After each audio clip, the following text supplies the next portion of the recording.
कल हम लोग पढ़ रहे थे प्रतिस्थापन द्वारा समाकलन ना। चलो एग्जाम्पल नहीं बताए थे कोई, चलो ध्यान देते हैं। देखो इसमें कहा क्या गया था तुमको कि प्रतिस्थापन द्वारा समाकलन करने के लिए सबसे पहला एक ऐसा पद खोजना है जिसका अवकलन सवाल में क्या हो, मौजूद हो। ठीक है ना। दूसरा काम हमने कहा उस पद को t के बराबर मानना है। तीसरा काम हमने कहा कि इसका अवकलन करके dy dt निकालना है। dy dt बोल रहे हैं dx dt क्या निकालते हैं, dx dt dx निकालते हैं। हाँ ठीक है, सही है, dt dx निकालते हैं, x के सापेक्ष अवकलन करते हैं ना, इसका x के सापेक्ष अवकलन करते हैं। उसके बाद यहां से dx की वैल्यू निकालते हैं, फिर इसको सवाल में क्या कर देते हैं, प्रतिस्थापित कर देते हैं। प्रतिस्थापित करने के बाद मानक सूत्र बन जाता है जिसका क्या कर लेते हैं हम लोग, समाकलन कर लेते हैं। ये 6 काम हमको करने पड़ते हैं प्रतिस्थापन द्वारा समाकलन में। आ जाओ, ठीक है ना। ये प्रतिस्थापन के द्वारा समाकलन में हमको 6 काम करना था जो हमने पढ़ लिया था। हमने कहा लगभग सारा एग्जाम्पल अब लगा सकते हो। जो कुछ बचा है कुछ महत्वपूर्ण एग्जाम्पल से शुरू करते हैं हम लोग। चलो पहला नंबर,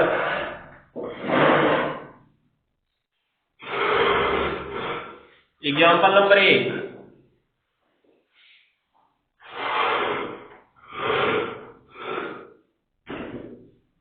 देखो कुछ इस तरह से x² into 3x³ 1 minute, example लिखने से पहले कुछ चीजें हम लोग और लिखते हैं।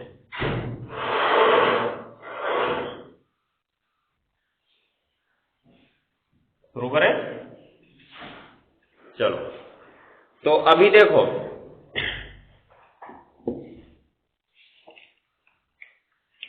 अभी यहां पे जो हमको एग्जाम्पल दिख रहा है इसमें किसका अवकलन सवाल में मौजूद है मौजूद अवकलन इसका सवाल में, देख लो ध्यान से।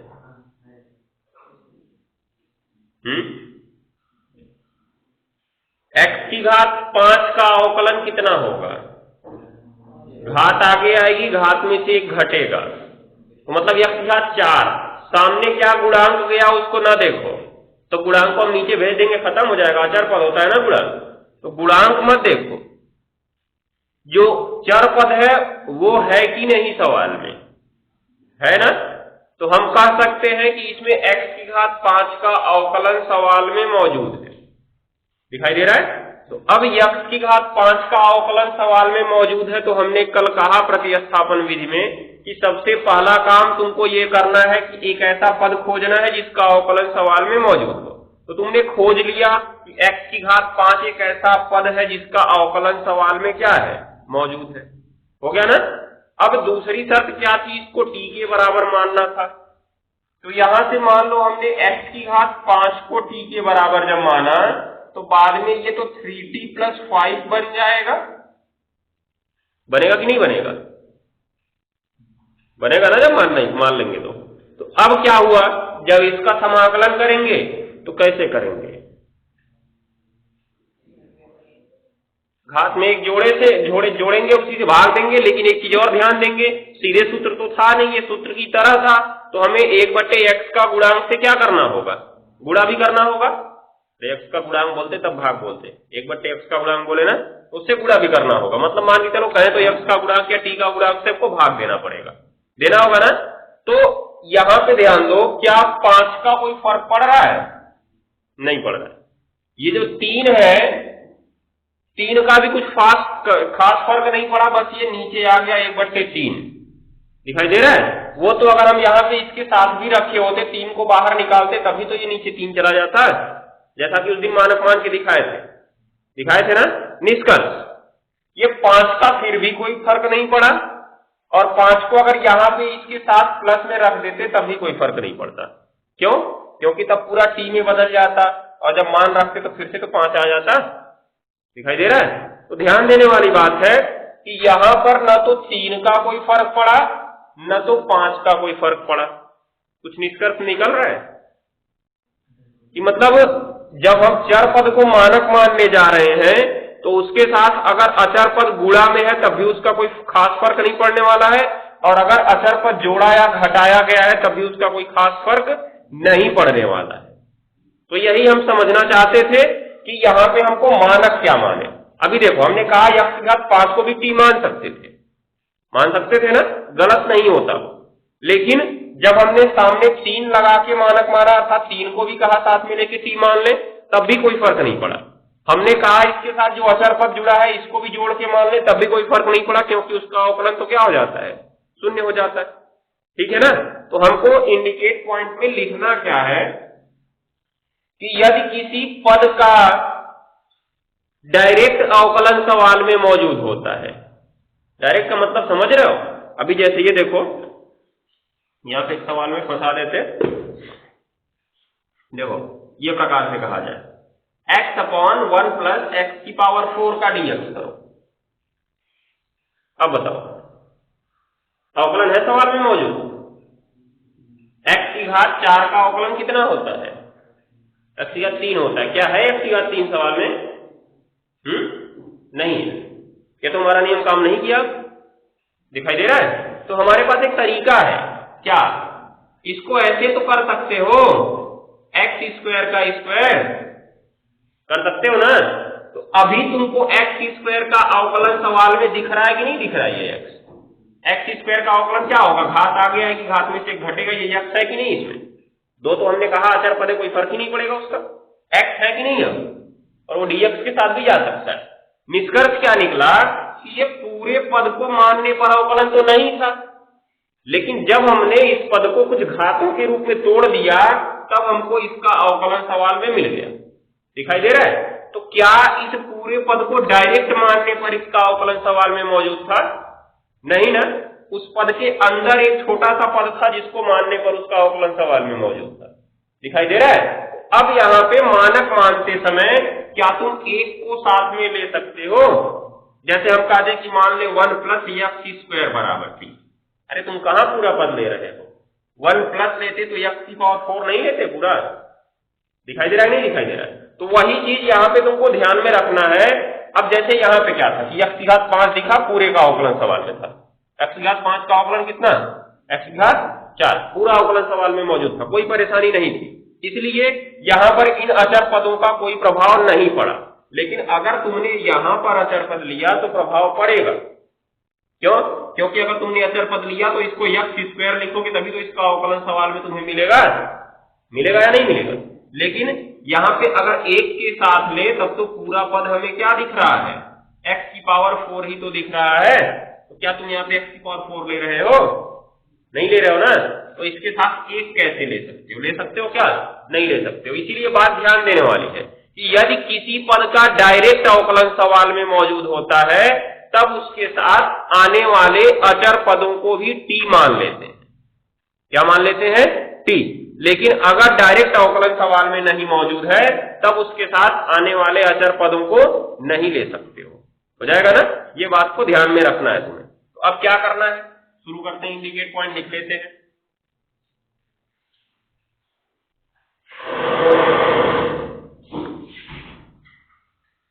इंडिकेट पॉइंट, यदि किसी पद का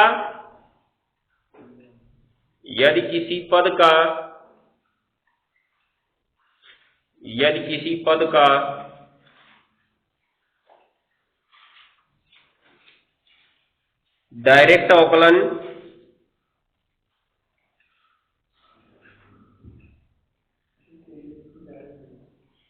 लिख लो जो तुमको अच्छा लगे, जो तुम समझ सकते हो। अब डायरेक्ट हम लोग बोलते हैं तो वही लिख लो।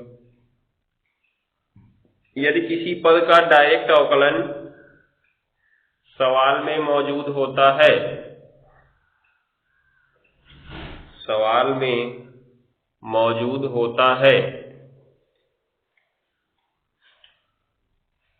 तो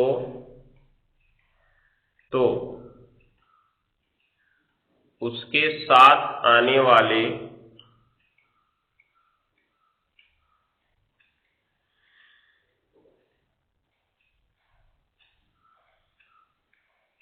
उसके साथ आने वाले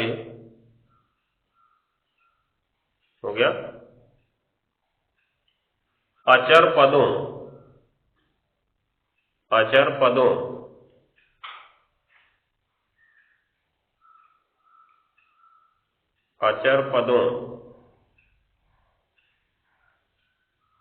कोष्ठक में लिख देना जो उसके साथ जोड़ घटाना गुणा अथवा भाग में हो सकते हैं। जो उसके साथ जोड़ घटाना गुणा अथवा भाग में हो सकते हैं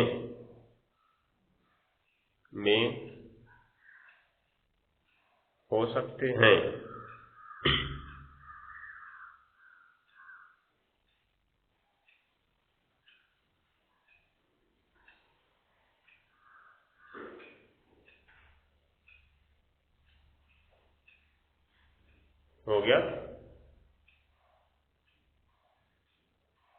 कोष्ठक बंद करो। उसके बाद लिखना को भी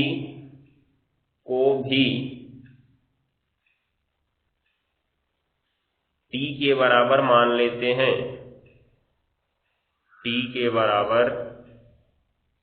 लेते हैं।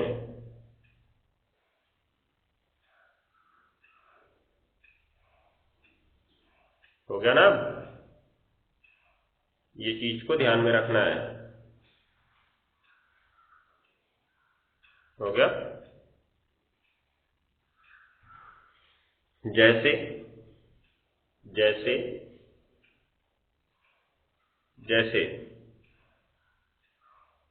यही वाला लिख सकते हो। एग्जाम्पल समाकलन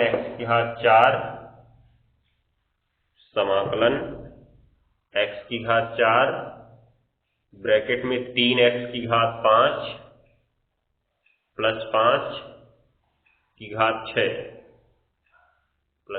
की घात 6 पूरे घात है लगा हुआ। हो गया ना। dx में हो गया x की घात 5 हो गया का अवकलन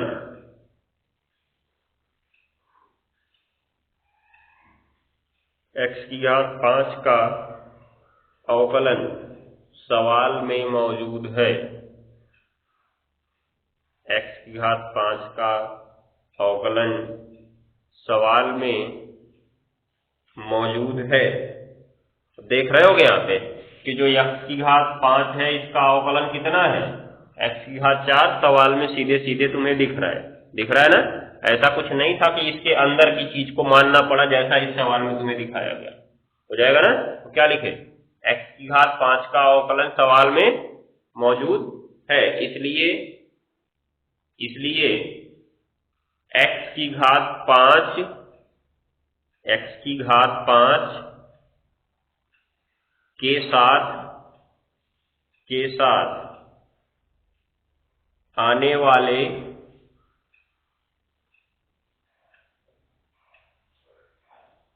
x की घात 5 के साथ आने वाले अचर पदों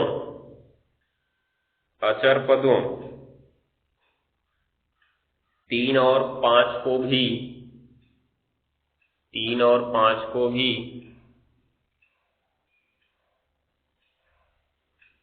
साथ में लेकर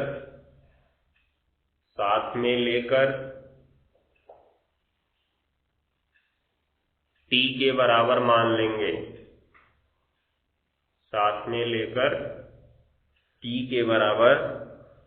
मान लेंगे।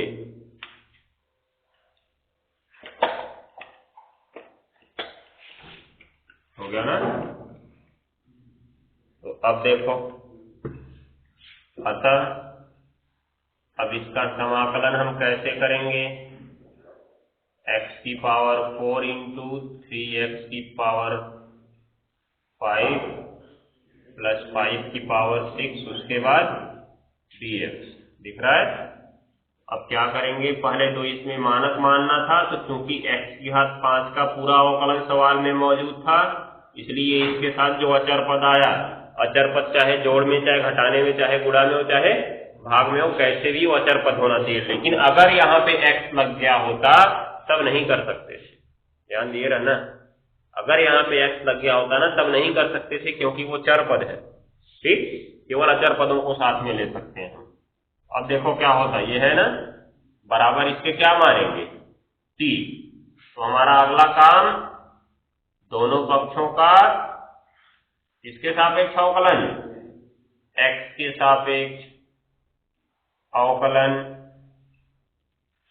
तो 3 को बाहर, D D x of x की घात 5 और 5 को लिखेंगे डी डी एक्स ऑफ 5 बराबर डी टी dx हो गया ना।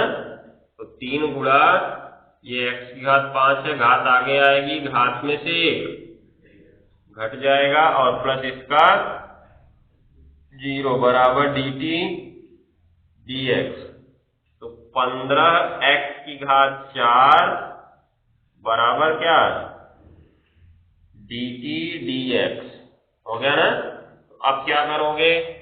x की घात 4 को रोकोगे, क्योंकि यहाँ पे है x की घात 4, और इसके पास किसको लाओगे? dx को लाओगे।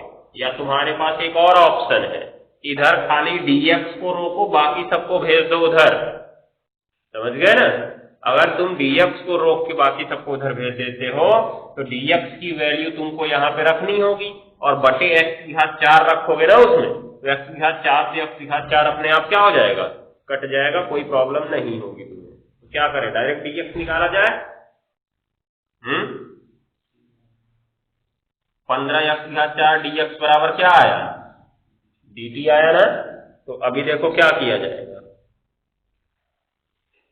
यहां पर dx बराबर निकाल दो dt अपॉन क्या? 15x की घात 4, जैसा हमने नोट में लिखवाया कि dx की वैल्यू निकाल लेते हैं। अतः अब सवाल को किसके बराबर मान के चला जाए?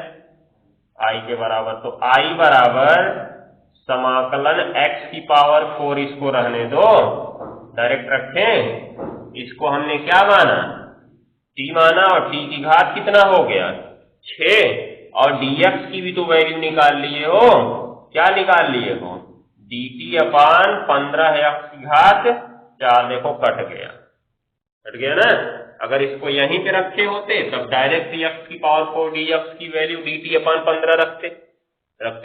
तो एक लाइन तो हमको फिर से बनाना ही पड़ता ना कि x की पावर 4 को dx के साथ लेके जाओ, नहीं तो बाद में बातें समझ में नहीं आया कैसे हुआ। क्योंकि जब हम यहाँ पे x की पावर 4 dx की वैल्यू निकाल रहे हैं तो यहाँ पे x की पावर 4 के साथ dx को एक बार दिखाना पड़ेगा ना, तब तो रखोगे। तो एक लाइन बढ़ेगा, बात वही होगी, कोई प्रॉब्लम नहीं है। इसी तरह से तुम dx का मान अगर निकाल के डायरेक्ट रखते हो तो उसमें तुम्हारा एक दुविधा दूर हो जाएगी कि हमको किसको कैसे dx के पास लेके जाना है। समझ गए? क्योंकि रखते ही तुम्हें अपने आप दिख जाएगा और जो कटना है वो कट जाएगा। जैसे यहाँ पे x की पावर 4 dx, देखो अगर x की पावर 4 dx का मान dt रखना है हमको, तो चाहे पूरा रख दो चाहे केवल dx की वैल्यू रखो, उसको खत्म होना है तो वो खत्म हो जाएगा। ठीक है ना?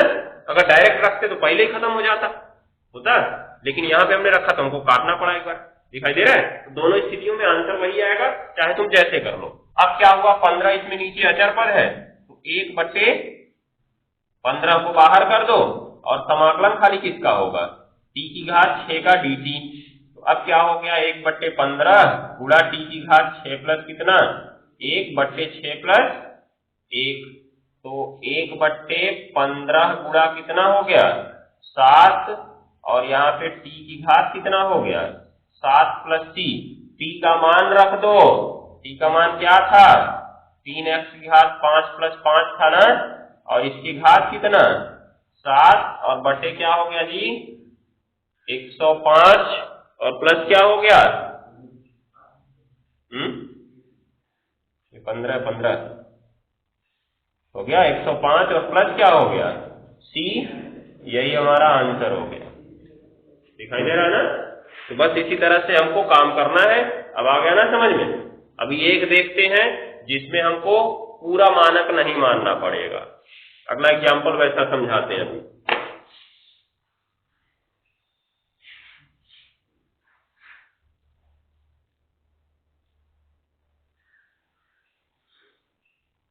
सिंपल तरीका है, पूरा पद का अवकलन लिखा तो उसके साथ आने वाले अचर पद को भी ले लेना, और अगर पूरा पद का अवकलन नहीं लिखा तब उसके साथ आने वाले अचर पद को तुम नहीं ले सकते हो।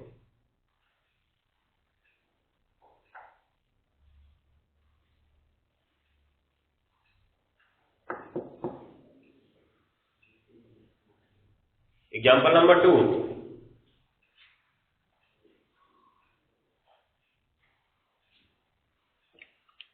चलो देखो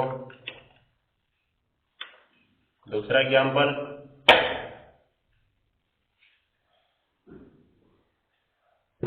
ये समाकलन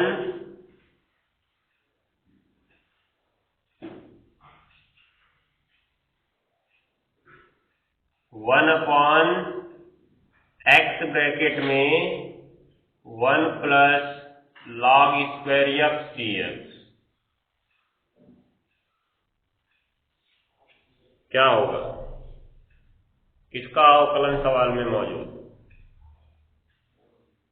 है? log x का कितना? 1/x। log x का अवकलन 1/x होता है, सवाल में दिख रहा है ना? लेकिन हमारे पास log x तो है नहीं, हमारे पास क्या है? log स्क्वायर x है ना? ध्यान दिए रहना इस बार। तो क्या करेंगे, पहले इसको हम लोग समाकलन 1 अपॉन, एक बार इसको ऐसे लिखेंगे 1 प्लस log x का क्या स्क्वायर, उसके बाद dx हो गया ना? अब तुम्हें एक चीज पता होगी कि पद कब टूटता है या पद कब बदलता है। जैसे हमने तुमसे एक सवाल पूछा 3 गुणा 5 नहीं 3 गुणा x गुणा y और बराबर 3x प्लस y, इसमें कितने पद हैं, इसमें कितने पद हैं? 3 तो नहीं दिख रहा है। तो बस वही पूछना चाहते थे। इसको हम लिख सकते हैं ना 3xy, लिख सकते हैं नहीं लिख सकते?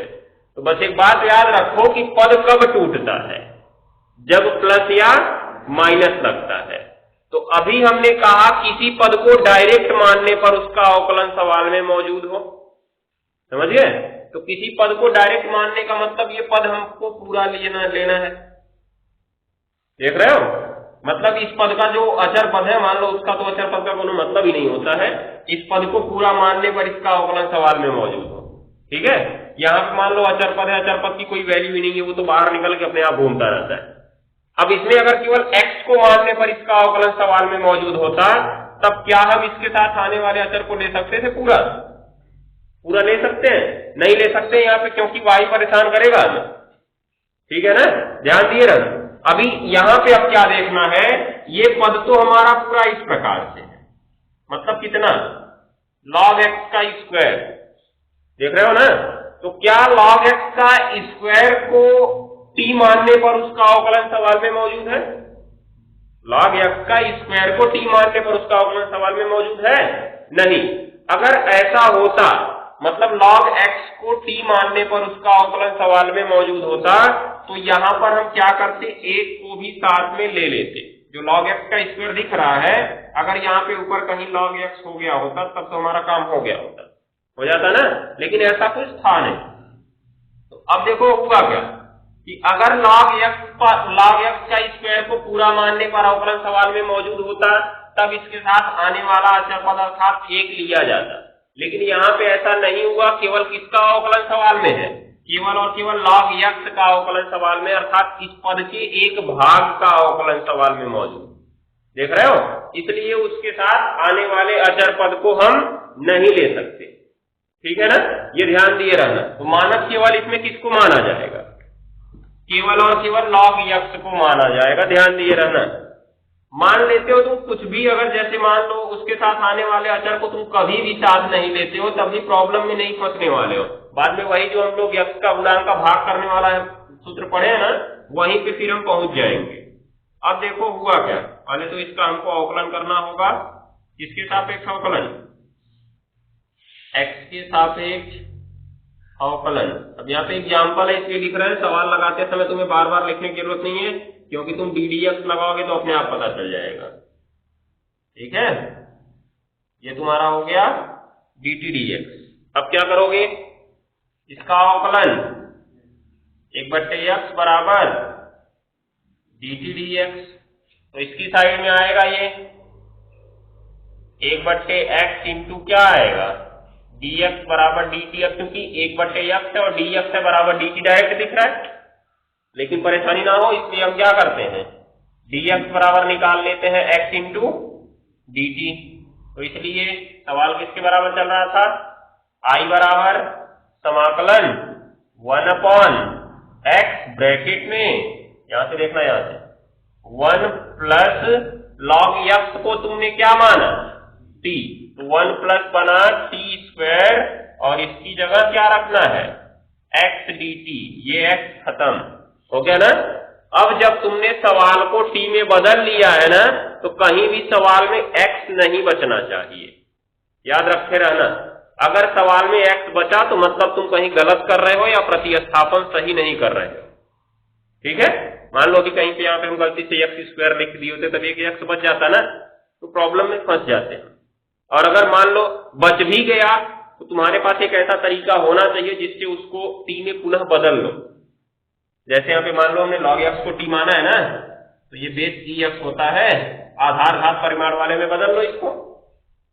आधार घात परिमाण, आधार कौन होता है g, घात कौन होगा t, और बराबर परिमाण कौन है x। तो x की वैल्यू क्या मिल गई e की पावर t। तो भाई भाग्य से अगर x मिल भी गया तुम्हें तो x की वैल्यू हम क्या रख देंगे, e की पावर t रख देंगे, जिससे x खत्म हो जाए। लेकिन जब तक तुम x को खत्म नहीं करोगे तब तक आगे का समाकलन नहीं कर सकते हो। क्यों, क्योंकि समाकलन तुम्हारा किसके सापेक्ष होना है, t के सापेक्ष होना है कि नहीं होना है, t के सापेक्ष होना, और तुम x को लेके क्या करोगे, जहां थोड़ी डालोगे x को लेके, इसलिए x खत्म होना चाहिए। अवकलन वाला नियम नहीं है कि x के सापेक्ष y का, y के सापेक्ष x का कर दिए तो dx dy बाद में लिख लेंगे, हो जाएगा काम। ऐसा नहीं कर सकते हो। यहाँ पे किसी एक के सापेक्ष तुम दूसरे का समाकलन नहीं कर सकते हो। ठीक है ना, याद रखे रहना।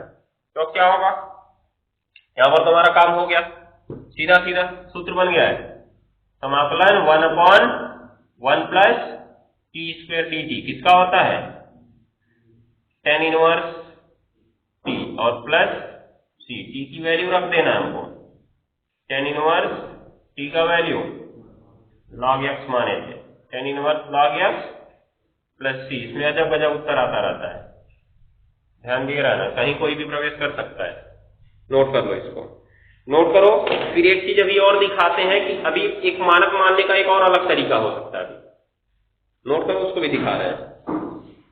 सवाल यही टाइप का रहेगा, थोड़ा सा चेंजिंग लाएंगे उसमें।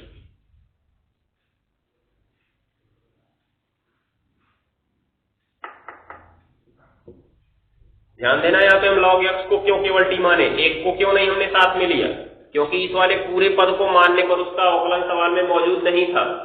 ठीक है ना,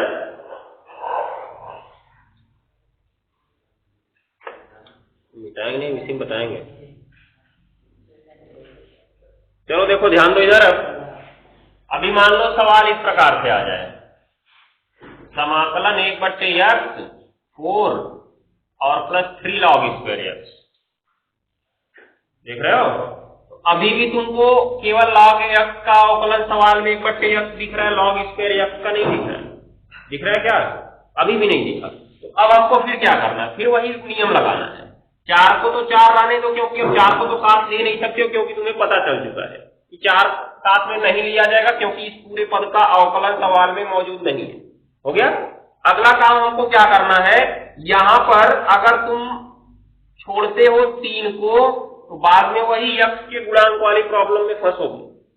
ठीक है ना, इसीलिए जब इस तरह का सवाल मिले तो क्या किया करो, देखो यहाँ पे प्लस लगाओ इसको और 3 को अंदर लेके चले जाओ, करड़ी में 3 log x का होल स्क्वायर कर दो।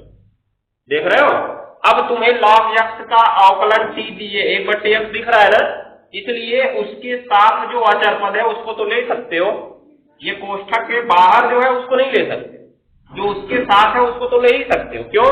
क्योंकि वो उस पद के अंदर ही है ना, ध्यान दिए रहना। इसका मतलब log x के साथ तुम यहाँ पे किसको t मान सकते हो, करड़ी में 3 को भी मान सकते हो। अगर ये कोष्ठक के बाहर रहा होता ये इस तरह से, तब नहीं ले सकते, क्योंकि अवकलन तो तुम्हारा केवल log x का मौजूद था, न कि उसकी घात 2 का मौजूद था।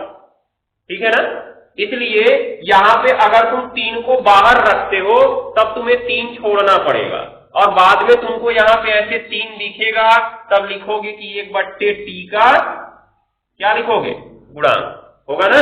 आंसर वैसा ही आएगा जैसा यहाँ पे आने वाला है। ठीक है ना, अब देखो क्या करोगे तुम।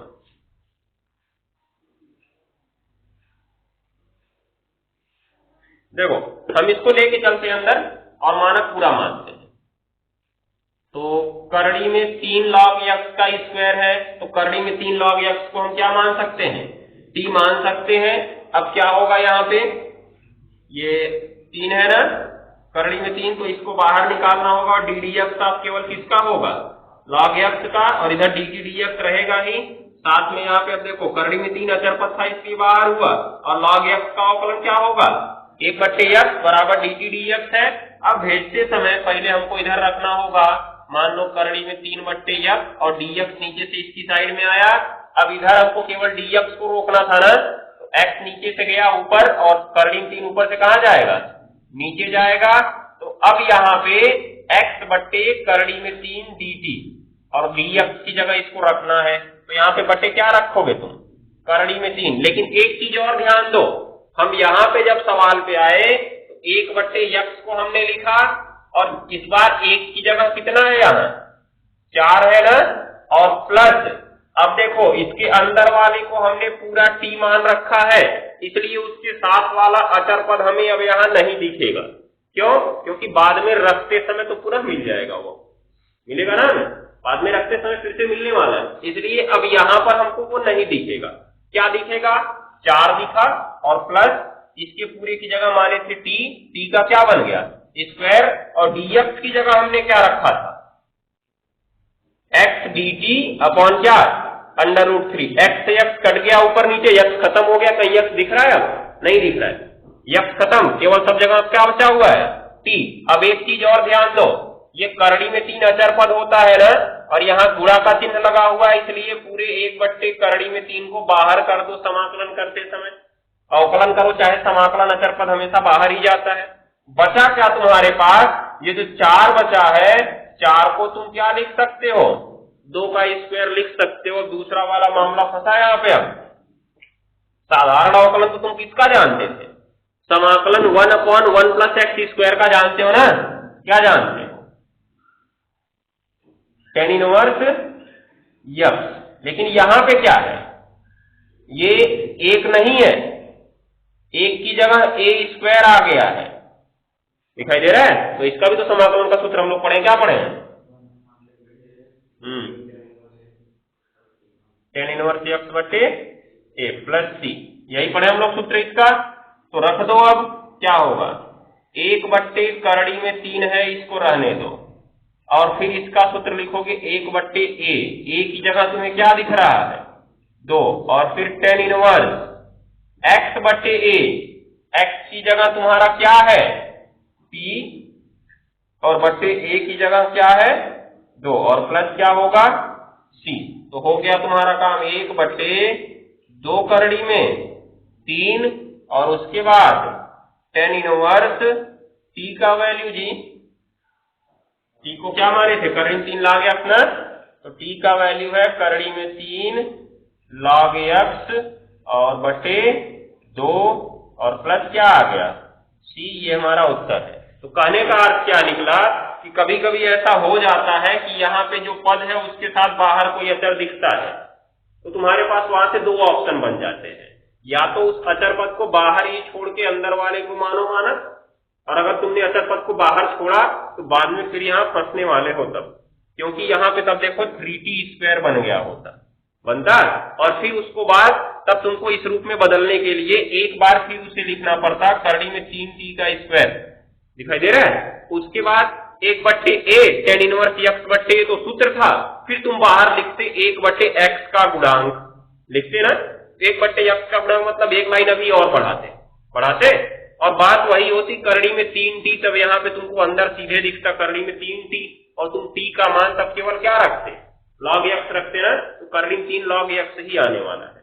इसलिए तुमको क्या करना है, जब ऑप्शन है तो क्यों हम बाद में फिर फंसे, जब ऑप्शन हमारे पास है तो बाद में क्यों फंसना, इसीलिए पहले से ही इसको अंदर कर लिया। तो इसके पहले सवाल में क्या था, इसके साथ कोई गुणांक नहीं था, इसलिए हमने केवल log x का स्क्वायर किया था। लेकिन अगर कोई गुणांक है, अगर किसी का वर्ग है तो ठीक, अगर 4 रहता तो 2 का वर्ग अंदर चला जाता, 2 केवल अंदर जाता, लेकिन 3 है, किसी का वर्ग नहीं है, इसलिए हम करड़ी में 3 को अंदर लेके चले गए। मतलब वर्ग हो या न हो तुम उसके साथ अंदर लेके चले जाओ, उससे फायदे में रहोगे, बाद में तुम वो वाला काम करने से बच जाओगे जो पुनः पीछे हमने किया था।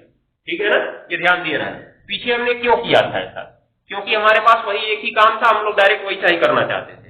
लेकिन यहाँ पे क्या है, जब हमारे पास एक अलग से ऑप्शन है कि हम उसको टी में ले जा सकते हैं, तो क्यों छोड़े यहाँ पे, एक तो यहाँ पे टी मानो, इतना बड़ा फिर से करो, फिर वहां जाने के बाद इतना बड़ा करो। यहाँ पे देखो टी मानने से क्या हुआ, यहाँ कम से कम हम 2 से 3 लाइन बच गए, दिखाई दे रहा है ना, 2 से 3 लाइन बचा है हमारा, तो यहाँ तो इतना बड़ा हो ही रहा है, फिर से वहां उतना बड़ा करने का क्या मतलब है। ठीक, तो याद रखे रहना, क्या करना है तुम्हें, अगर इसके साथ कोई अचर पद आया तो अंदर उसको ले जाके टी मान सकते हो ना। चलो छाप लो, बाकी चीजें कल करेंगे। इस तरह से सारा सवाल लगा के आ सकते हो तुम लोग। कोई सवाल फंसा था इस अभ्यास में? 11 पहले जी किसी कोई छाप के खत्म करो जल्दी जल्दी। इसमें जानते हो कितना अभ्यास होगा, हमको लगता है 17-18 अभ्यास होगा इसमें। तो यह तक दिखाई रहा है हमको, क्यू तक है इसमें, मान के चलो 20 अभ्यास है, इसलिए देख लेना, जल्दी जल्दी खत्म करो। हाँ, तो कौन कौन से सवाल पे हिंट चाहिए बोलो, जल्दी जल्दी बोल दें, करके आना घर से। 11 नंबर देखो, तुमको x की घात 5 दिख रहा है ना, और उसके बाद तुमको दिख रहा है नीचे 1 - x³ की पावर 1/3। मतलब सवाल तुम्हें कुछ इस तरह से दिख रहा है, देखो x की पावर 5/1 - x³ की पावर 1/3। अब यहाँ पे सोच रहे होगे कि अवकलन ही नहीं किसी का मौजूद है सवाल में, क्योंकि हमारा काम तो है ये खोजना किसी का अवकलन सवाल में मौजूद है कि नहीं। हमने कहा जब भी तुमको समाकलन कहीं भी मिलेगा, पहला काम तुमको क्या करना, अवकलन खोजो कि किसी का अवकलन सवाल में मौजूद है कि नहीं है। क्या किसी का अवकलन सवाल में मौजूद नहीं है, लेकिन अगर तनिक सा दिमाग लगा दें, जो 5 घात है उसको x की घात 3 और 2 घात में तोड़ दें, उसके बाद अब हमको क्या दिख रहा है, x³ का अवकलन सवाल में मौजूद दिख रहा है कि नहीं दिख रहा है। x³ का अवकलन क्या होता है, घात आगे आती है, घात में से 1 घटता है, तो 3 में से 1 घट के कितना बच जाता है, 2। x की घात 2 इसका अवकलन होता है, ये दिख रहा है ऊपर तुम्हें, अब दिख रहा है। अब क्योंकि इस पूरे x³ को मानने पर इसका अवकलन सवाल में था ना, क्या कोई ऐसा चीज है जो इसकी घात से लगा हुआ है, नहीं लगा है ना। इस x³ के साथ आने वाले अचर को भी तुम t मान लोगे। x³ के साथ आने वाले अचर को t मानने का फायदा ये होगा कि नीचे से जो 2 पद है वो समाप्त होकर केवल कितने पद में बदल जाएगा, 1 पद में बदल जाएगा, और तुम आसानी से उसको अंश बट्टे हर में तोड़ के अपना सवाल लगा सकते हो। तो यहाँ ध्यान देना, अंश बट्टे हर में तोड़ना पड़ेगा। तो ये दुविधा में फंसो कि x³ कहां जाएगा ऊपर वाला, ये भी तो प्रॉब्लम है ना, x³ कहां जाएगा। तो तुम तनिक दिमाग लगाओ, तुम 1 - x³ के बराबर t मान रहे हो ना, तो माइनस इधर है और t उधर प्लस में इधर आएगा, तो माइनस और -x³ को उधर भेज दो तो क्या हो जाएगा, +x³, अर्थात जो x³ एक्स्ट्रा बच रहा है उसकी वैल्यू क्या रख सकते हो, 1 - t रख सकते हो ऊपर, 1 - t इसकी जगह रख देना। ये तो तुम्हारा अवकलन नहीं जाने वाला है, और यहाँ पे केवल t की घात 1/3 बचेगा, अंश बट्टे हर पे तोड़ के समाकलन कर लेना, हो जाएगा। आ जाओ, और किसी सवाल पे कोई हिंट? बाकी लग जाएगा। कल ऐसा करो कि डी और ई दोनों खत्म हो जाए, प्रश्नावली डी और ई दोनों खत्म हो जाना चाहिए, याद रखे रहना। किसी और सवाल में कोई? अभी देखो जैसे तुम्हारा 21 नंबर सवाल इसमें दिख रहा है ना, सवाल नंबर 21, वही टाइप का सवाल अभी हम बताए हैं। हम लोग लॉग लिए हैं, वहां पे x की घात 8 सीधे सीधे दिया है, तो क्या x की घात 8 का अवकलन सवाल में मौजूद है? सवाल इस तरह से दिया है 2x³ बटे 4 प्लस x की घात 8, तो क्या x की घात 8 का अवकलन सीधे सवाल में मौजूद है? 8 का तो 7 होगा ना, तो इसलिए हम इसको क्या करेंगे, 2x³ है, अब 4 को 4 ही रहने, तो जैसे इसमें 4 छोड़े थे अभी, उसके बाद जो x की घात 8 है इसको क्या लिख सकते हो, 4 का स्क्वायर। अब 4 घात का अवकलन कितना घात होगा, 3 घात होगा ना। अब हम 4 घात का ही अवकलन पा रहे हैं, तो क्या इसके साथ 4 को t मानेंगे? नहीं मानेंगे। जैसे यहां देखो, केवल हम कोष्ठक के अंदर वाले का अवकलन पा रहे थे ना, तो कोष्ठक के बाहर वाला क्या उसके साथ यहाँ t में लिया गया है? नहीं लिया गया, इसलिए यहाँ भी हम कोष्ठक के बाहर वाला नहीं ले सकते, अर्थात 4 छोड़ना होगा हमें, केवल किसको t मानना होगा, x⁴ को t मानेंगे। ये तुम्हारा अचर पद है, बाहर ही जाएगा, बाकी जो तुम्हारा x³ है इसका अवकलन मिल जाएगा, हो जाएगा। और इसका भी शायद tan इनवर्स वाला यही वाला सूत्र बनेगा, ये ठीक है ना। तो करके आओ, बाकी कल देखते हैं। जितना जल्दी हो सके छापो, टाइम दो पढ़ाई पे। अब 1 घंटे 2 घंटे बैठने से काम नहीं चलेगा, कम से कम डेली 5-6 घंटे बैठो तब काम होगा। क्या हुआ? हाँ, तो हम का 6 घंटे मैथिक टाइम बोल रहे हैं, 6 घंटे मतलब 2-2 घंटे तीनों सब्जेक्ट पे दो, फिजिक्स केमिस्ट्री में तीनों।